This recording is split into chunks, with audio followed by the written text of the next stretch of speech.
અમદાવાદમાંથી મળી રહ્યા છે કે જ્યાં દાણી લીમડામાં રહેણાંક ફ્લેટમાં ભીષણ આગ ફાટી નીકળી। આગની ઘટનામાં 25 દિવસીય બાળકીનું મોત થયું હોવાના અહેવાલ છે। વહેલી સવારે ક્વાઝા ફ્લેટમાં અચાનક આગ લાગી। આગના કારણે 3 વ્યક્તિઓ દાઝ્યા હોવાની પણ વિગત છે। ફાયર બ્રિગેડે 27 લોકોને સહી સલામત રીતે બહાર કાઢ્યા। એ દ્રશ્યો અમે તમને બતાવી રહ્યા છે। ભીષણ આગ લાગી હતી અને લોકોમાં અફરાતફરીનો માહોલ સર્જાયો હતો। લોકોએ દોડધામ કરી મૂકી હતી। પાર્કિંગમાં લાગેલી આગ છેક ઉપરના માળ સુધી પ્રસરી હતી। ઇજાગ્રસ્તોને મણિનગરની એલજી હોસ્પિટલમાં સારવાર માટે ખસેડાયા છે। આગ લાગતા ફ્લેટમાં રહેતા લોકોએ જીવ બચાવવા માટે રીતસરની દોડધામ કરી હતી। જોકે ફાયર બ્રિગેડની ટીમે આગ પર કાબુ મેળવ્યો। જોકે આગ લાગવાનું કારણ અકબંધ છે। પાર્કિંગમાં કયા કારણોસર આગ લાગી છે તેવી કોઈ જ વિગતો હજુ સુધી સામે નથી આવી, પરંતુ આ ઘટનામાં 25 દિવસીય બાળકીનું મોત।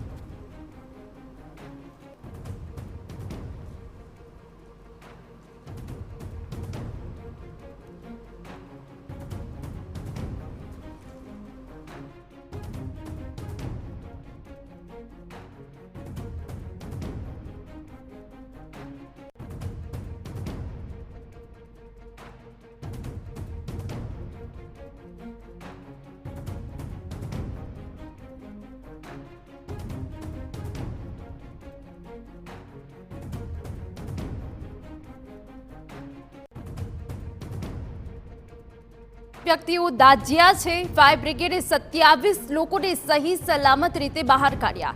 જે ઇજાગ્રસ્ત લોકો છે તેમને ખ્વાજા અપાર્ટમેન્ટમાં લાગેલી આગ બાદ ખૂબ અફરાતફરી મચી અને આપ જે દ્રશ્યો અહીંયા જોઈ રહ્યા છો એ દ્રશ્યો જોશો તો તમને ખ્યાલ પણ આવશે, કારણ કે જે પ્રકારે અહીંયા શોર્ટ સર્કિટ થયું અને શોર્ટ સર્કિટ થયા બાદ આગ પકડી છે એ કેટલી વિકરાળ થઈ શકતી હતી। અને આ વાહનો જે આપ છે જોઈ રહ્યા છો કે આગ અહીંયા એટલી વિકરાળ હતી કે એના કારણે જે સમગ્ર ધુમાડો છે એ ગોટા જે છે એ ઉપરના માળ સુધી ગયા અને લગભગ 6 માળ જેટલી આ જે ઇમારત છે એ ઇમારતની અંદર રહેતા જે લોકો છે તેમને ગુંગળામણને કારણે ખૂબ વધારે નાસભાગ મચી ગઈ હતી।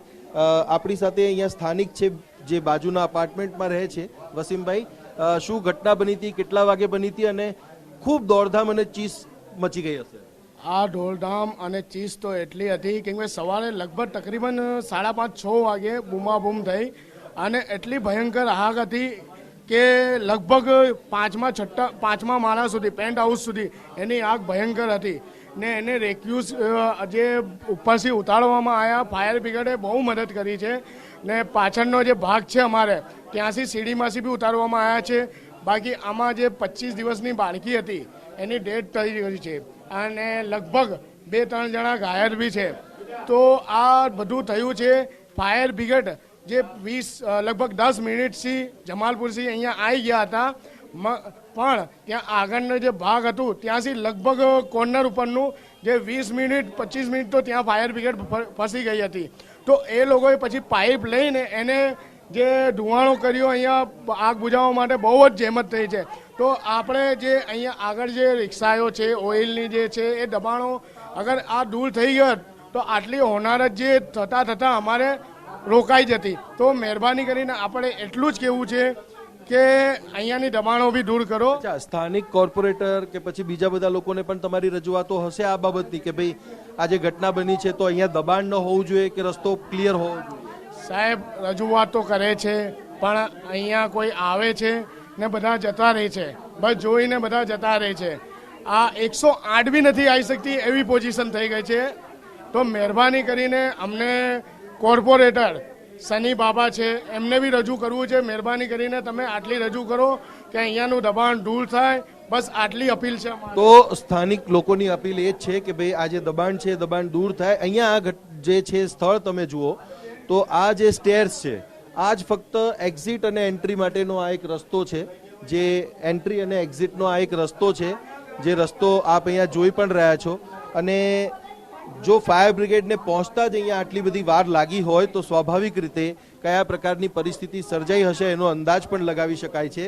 અને જે પ્રકારે અહીંયા બિલ્ડિંગની આખી જે બનાવટ છે, બનાવટ પણ ખૂબ જરૂરી છે કે આવા સમયમાં એન્ટ્રી અને ફાયર માટેની જે ઇમરજન્સી એક્ઝિટ છે એ પણ હોવી જોઈએ અને એ નિયમો સાથે જ ઇમારતો બને તો આ પ્રકારની જે ઘટના છે એ ઘટનાઓ ન બને અને બનતા જ એને અટકાવી પણ શકાય, કારણ કે ફાયર સેફટીના સાધનો પણ હતા કે નહીં, કે બીજી કોઈ પ્રકારની અહીંયા સુવિધાઓ હતી કે નહીં, એ બાબતો પણ હવે તપાસનો વિષય બની ગઈ છે.